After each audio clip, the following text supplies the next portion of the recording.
Greetings and Happy New Year. It's your girl Bobby Penn and I am back with the first Artist Spotlight of 2021. Did you miss me? Did you miss me? You should say you did. Even if you didn't, go ahead, comment, say you missed me. I am excited to bring to you today DMV's own Matt Cool.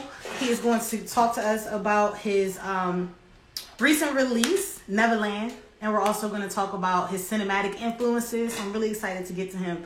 But if you're new here, hey, welcome. Thank you for tuning in. Make sure you go ahead and click that follow button, not only to follow me, but make sure you follow my guest as well. Keep up with everything that we've got going on.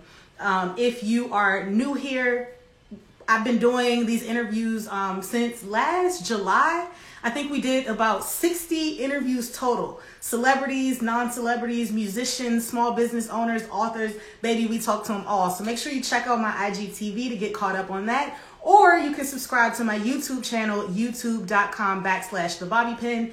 If you're joining us live, go ahead and support the work that I do and giving you guys content to consume by clicking that Buy a Badge button at the bottom of your screen. And of course, most importantly, you can support me energetically, just show some free love by clicking the share button. So we're going to go ahead and bring Matt Cole up now. And we're going to talk to him about what he's got going on. So go ahead, hit the share button. Share now. Share, share, share. Hey, Matt, how are you? Hello. I can't hear you. Can you hear me? I can hear you just fine. You say you cannot hear me? I can hear you now, yeah. Okay, cool. If I can keep my screen up. How you doing? Right, I'm having issues too. I'm great. How are you? It's Friday. It is Friday. It's nice to meet you. It's like meeting a unicorn or something. No way. Don't do that. I get the double entendre in your name now. I just realized it. The Bobby Penn. Ha. Okay. That's bars. Clever. You know, bars. High key bars. High key bars. High key bars. All right, Matt. So I always ask my guests to start by just giving me a brief little intro, and then we'll dig deeper into your story. Okay. Well, I'm Matt Cool. I'm a writer, rapper, filmmaker from the D.C., Maryland, Virginia area, specifically Maryland, just south of Baltimore City. I mainly focus in rap and filmmaking. I direct my own music videos. I edit my own music videos. I also do sketch comedy and short films. So, okay. Yeah, I sound like a moderator in a clubhouse room. Low key, right? Low key, right. But yeah, no, I'm a 15-second pictures. Something like that. Yeah, no, I have a plethora of abilities, I think. That's so awesome. All right, so talk to me first about how you got interested in music. We're here to discuss Neverland. Neverland. And this is unlike any traditional, music project that we're used to. Absolutely. So talk to me about that. You seen it? I have to be honest, I haven't. And my water's boiling. I'm sorry. It's okay, I hear it. Give me 1 second. Can you hear it? Handle your business.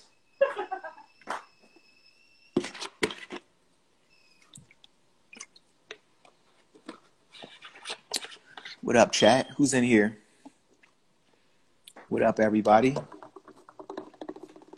right. Sorry about that, guys. It's all good. You're making some hot tea. I get it. Down. All right. So can you repeat the question? Because in this time I've forgotten. Yes. Well, I think you asked me a question. I was asking about your project Neverland, and you put me aside and asked if I had seen it. And to be 100% honest, I have not yet had a chance to. I know, don't do that. I know. It's okay. I'm sorry. I'm so sorry. It's all right. It happens. But I'm gonna link it in the caption. So absolutely. Everybody else can go watch it while I go watch it. So we're gonna watch it together. Hey, look, I'm into it. That sounds cool. So yes, though, tell me about the project. You are utilizing all of those talents and abilities, your filmmaking, your storytelling, your acting. So talk to me about putting that all together to present a new musical project. Okay. It was quite the ordeal and very kind of challenging to accomplish. I teamed up with a local cinematographer out of Baltimore by the name of Michael Smeagol. He's just as ridiculous and down to do ridiculous things as I am. So we teamed up and decided to push the envelope as far as we could, as far as combining cinematics and music. And it's a bit more of a movie than it is a music video, but it does a good job at covering both fields. And yes, I do play 4 characters in the video, so I'm the only character, all the main characters. So first of all, I'm just looking at the thumbnail here. Yes. Very dramatic thumbnail. It's a very dramatic video. How did you get all of these tools to tell this story? This is really involved. Yeah, I This mean, isn't just just like an iPhone video shoot where you. oh, absolutely not. This required a lot of moving parts, a lot of days, a lot of props, a lot of yeah. It was a bit of a progress project. I'm So sorry. where do you even begin to do this? This is a almost 7 minute long Yeah, mini movie. So it is. where do you Yes. even begin planning this? Um, it started with a trip to Panera Bread where I came up with the song Neverland and I played it for the cinematographer. And he was like, "This is tight. Let's do this." And I was like, "All right, cool. What's the most ridiculous thing we could do?" And the idea was to kill everybody. So we decided to make a music video where everybody dies, and we wanted to do as creative and ridiculous as possible. First of all, in the opening scene, are you talking to yourself?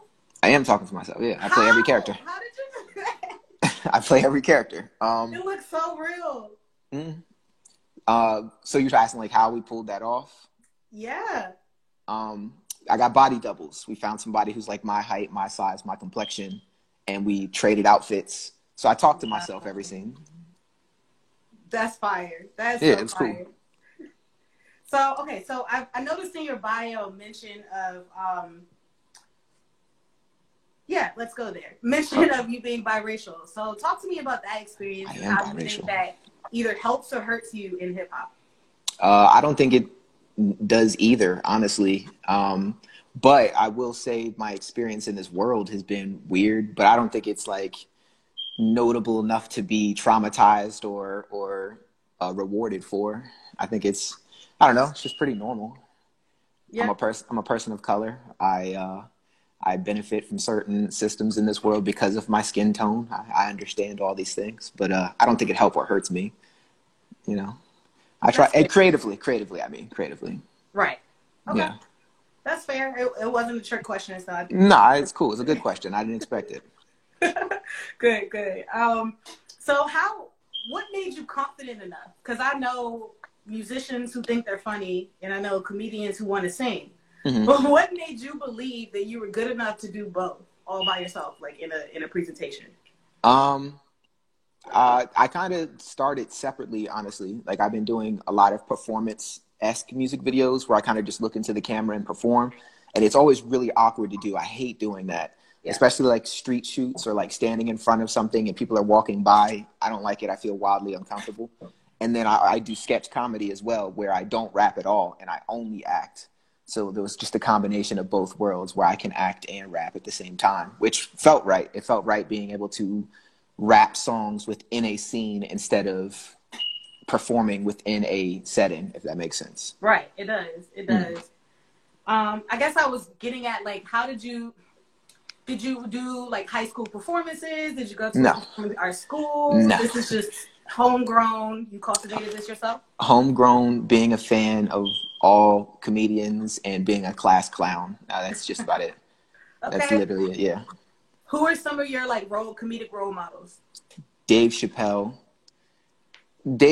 anything sketch comedy. Dave Chappelle, Key and Peele. I love Eddie Murphy, SNL, that whole vibe. I'm surprised you didn't say, and maybe this is just my limited scope, but Lil Duval is one of the first comedians that I remember from Comic View who would actually like rap or sing or whatever during his performances. Right. Nah, I wasn't him. I don't know much. Okay. Yeah. That's fair. That was the first that came to mind. I'm like, okay, so, but I don't know that I ever saw him do sketch comedy. I don't even think to this point we've seen him do sketch comedy. So you're breaking out of the mold because even your role models don't necessarily approach the art like you do. So they do it completely separate. But at the same time, there's also people who know me strictly for acting and sketches and film, and the people who know me strictly for music. So seeing those two combined is kind of odd for people. Yeah, I love it. I think it's awesome. It reminds me of the 90s when you actually had to have talent.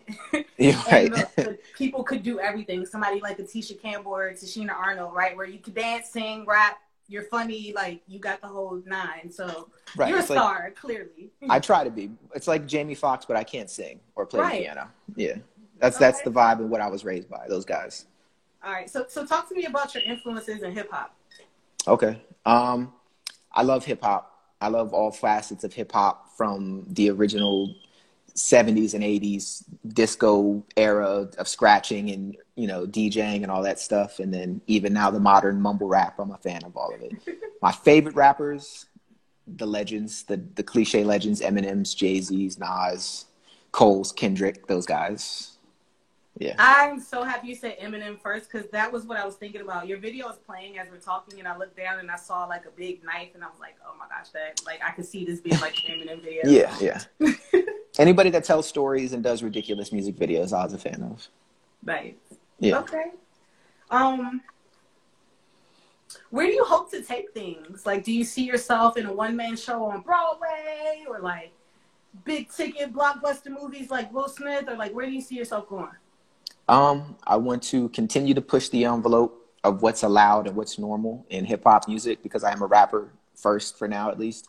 So I want to continue to experiment with narratives and crazy story concepts like how I've been doing, and try to change the scope for what's acceptable as a music video and continue to confuse people as to whether they're watching a movie or consuming music, and then move into the film industry and go into full-length motion pictures. Okay. Nice, nice. So December 17th, you released Neverland. So guys, make sure you go check that out by Matt Cool. Do you have any upcoming projects? Have you started on the next one yet, or are you just kind of taking a breather? No, I'm always working on something. I put out a comedy short film a week after Neverland. That's also on my page at the top.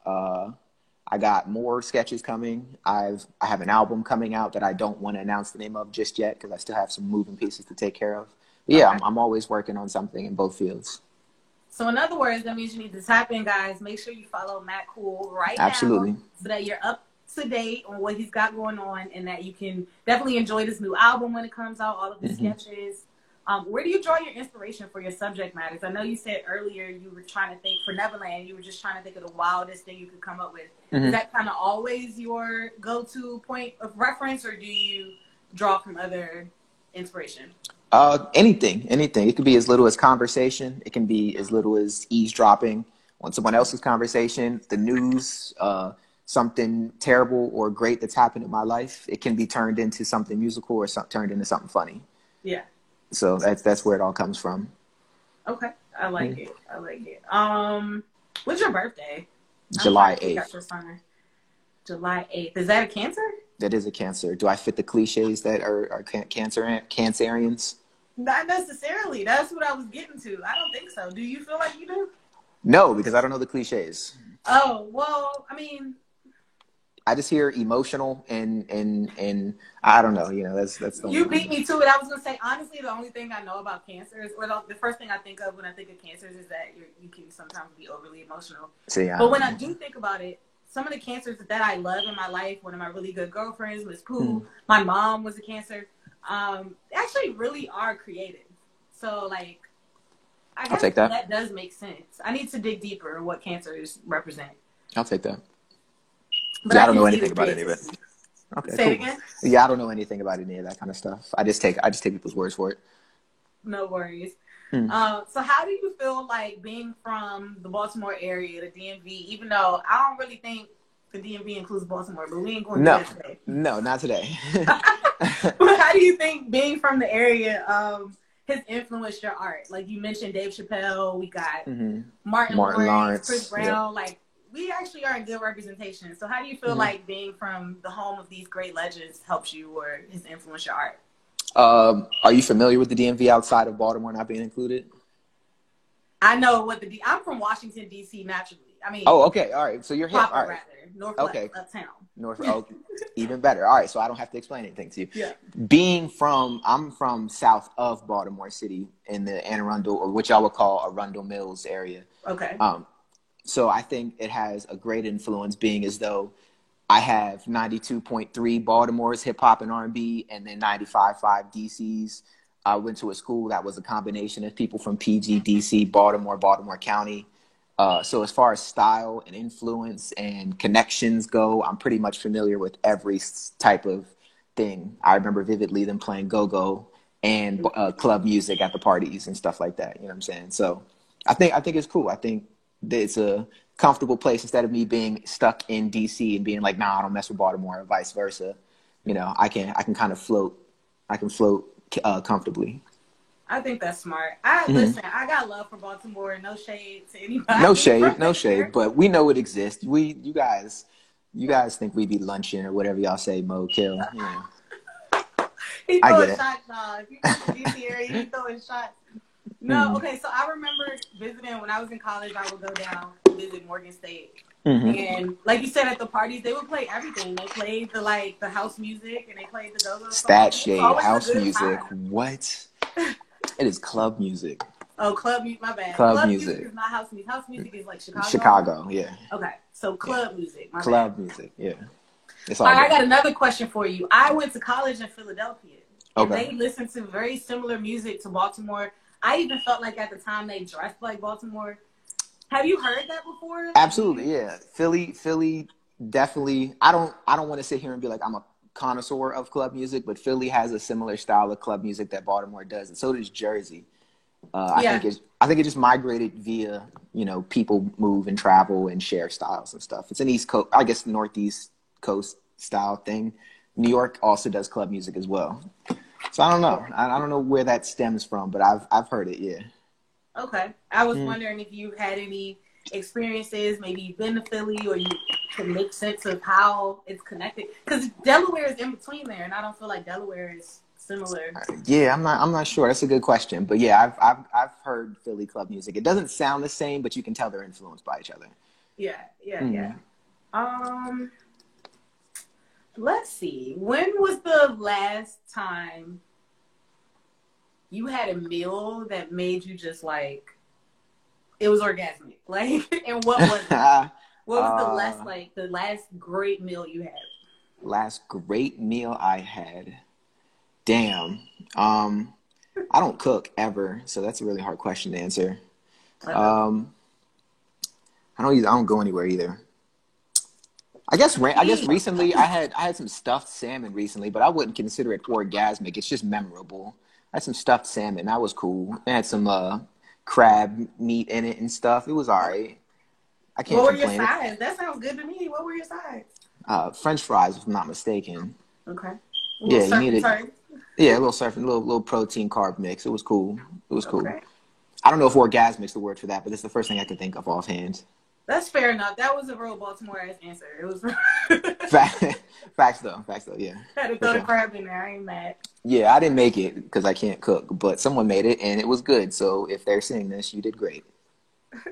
All right. I mean, you like to be funny, so I don't know what your answer is going to be, but when was the last time you felt embarrassed? Embarrassed. I really don't get embarrassed. I had a feeling you were going to say that. Yeah, not much bothers me anymore. I guess performing out in the street, I recently played a pool boy in a music video inspired by Love Don't Cost a Thing. And we had to go to this white lady's pool, and me showing up with all my jewelry and extras and stuff made me look really ridiculous, especially when all the white ladies were like filming me rapping about asses and all the stuff rappers talk about. Yeah. It was pretty awkward. It was creepy. I didn't like it. What were they calling you? Because, sometimes, I don't know, did they think you were like another rapper? Or like... No, they just walked up and they were like, oh my God, this is so cool. We're witnessing a music video. And then they were like FaceTiming other white people. It was weird. Did you let them in the video? No, hell no. But they just sat behind the camera and watched. It was weird. I didn't like it. Yeah, no, I didn't like that. That's fine. I love somebody's laughing in the comment. Y'all probably laughed if y'all were there. It was like, I don't know even how to explain it. They were just like in awe, like, oh my God, we're like up close to a real rapper. Like, yeah. It was. His necklace is so nice. It was weird. That's dope, man. You bringing the community together. Oh, if that's what to a whole new world. If that's what you want to call it. Yeah, it was cool. Got the shot, though. You get anything for the shot. Matt, 10 years from now, where do you hope to be? Who is Matt Cool?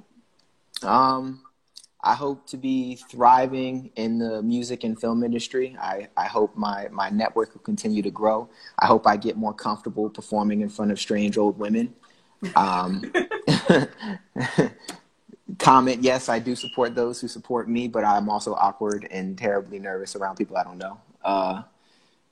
yeah, just continue to growing as an artist and as a creative and as a person, obviously. So yeah, No, I this is want a pretty more abnormal specific too, but I think answer. I'm You doing got all to right. speak those things that you want to see as though they are real. So, what does that look like? That What does sounds that good. look like? All right, Yeah, cool. I'm putting my album out. there you go. I'm getting 1 million streams. I'm getting a blue check. I'm putting out my first full independent motion picture, There we written, go. directed, shot, and edited by me. And I'm putting the homies on. I love that last part. And I'm putting the homies on. You ain't Putting even the just homies paving the on. way for you, but you bringing other people along. No, I'm That's really surrounded by beautiful. some very talented people who are also trying to figure this stuff out. So, Actually, talk to me more about that. You brought up Clubhouse earlier. mm-hmm. And one of the things that I do appreciate about Clubhouse is that we're able to exchange stories and encourage Mm-hmm. each other. And you can see others' vulnerability in a way that I don't think you can sometimes on Instagram or these platforms where we can kind of fabricate or just show our best selves. So Mm-hmm. one of the questions that I've enjoyed is how to network. And I want to ask you, what do you think is the key to your success when it comes to networking? For you to find crews and people to film and be extras and all of that. In my past endeavors, whether it be networking events, sets, or studio sessions, is creating organic conversation with people that is beyond the basis of what I can do for you and what you can do for me. When you come on as a genuine person that is easy to talk to, and then it becomes I'm also talented and this is what I do. Instead of starting the mutual conversation with you're an engineer, I'm a rapper, this is my fire mixtape, you can help me, that makes it a little, little weird, and people don't really, they put you in a weird category before they ever get to know you when you do that kind of stuff. Right. So just kind of, what's your name? Where are you from? Let's start the conversation with that. Humanize these people before you try to take their connections. Yeah. So That's a gem right there, y'all. That's a gem. Humanize people. Don't be sending me your links and your DMs and you didn't even say good morning. Who are you? Know what I'm saying? How are you doing? What are you working on? Enlighten me instead of what can I take, That's game right there, man. That's why he's out here getting these streams and making these mini motion pictures and like, come on. At least trying to, at least trying to. Matt, I sincerely appreciate you coming on here speaking with me. Is there anything else that our viewers should know about you or anything you have coming up? I have a bunch of projects coming up, and I'm very consistent with what I release because it's my favorite thing to do, and I never get bored of it. So you should definitely follow me so you can keep up to what I'm putting out. And you should definitely watch the music video and then let me know what you think about it. It's on my computer screen right now. So okay, cool. As soon as I get off, I'm going to watch it. And you have to pay attention because if you look away, you'll miss something like in a real movie. That's what makes it unique. All right. I'm going to do, how about this, guys? If you're watching this live, I'm going to do a video review in my stories. Absolutely. So and tag me in it, please. Come to my stories and watch my review. And then, Matt, I'm going to ask you to respond to that, and I'll post that in my stories, too. How's that? Okay, cool. The video infuriated my mother, so I'm excited to see the part that would infuriate other people. I saw, like I said, I was watching it on mute, and I saw some crazy things. So I got to put it in context with the audio. But you are hella creative. It was very well shot and executed, so I want to salute you on that, too. You took something that was very ambitious, and you did it right. You did justice. So thank you kindly. I appreciate that. It's definitely been an honor to connect with you. I look forward to keeping in touch and seeing what you got coming up next. And you as well. I am going to see you in my stories after I do the review for the music. Sounds like a plan. You had me at hello. All right, Matt. Before you go, I'm going to ask you to do a drop. We're going to do something different this season so that when I edit it, I can put it at the beginning. So if you could say, I'm Matt Cool, and you're rocking with thebobbypin.com, I would really appreciate it. Or I can say Bobby Pin's Artist Spotlight. And I'm Matt Cool, you're watching Bobby Pin's Artist Spotlight. Okay, cool. What up? I'm Matt Cool, and you're hanging out with Bobby Pin's Artist Spotlight. Boom. Perfect. Boom. That's the ending, right? That's where you're supposed to end it. It's supposed to go something like that or something. Just like that. Yeah. All right, Matt. I appreciate you again for making time. Jasmine Boo, I saw you log in. I don't know if you're still here. Thank you for setting this up for us. And I look forward to touching base with you after this interview as well. And to everyone who tuned in, thank you. Make sure you share this with somebody. Tell a friend to tune in, man. We're doing this every Friday and Sunday, 3 and 5 p.m. Central. So make sure you tune in. And also, if you are an artist, working with an artist, if you're a small business owner, if you have a story to tell, I am currently booking future interviews. So please make sure you DM me or you can shoot me an email, and that is in my bio as well. So until next time, bye. Peace.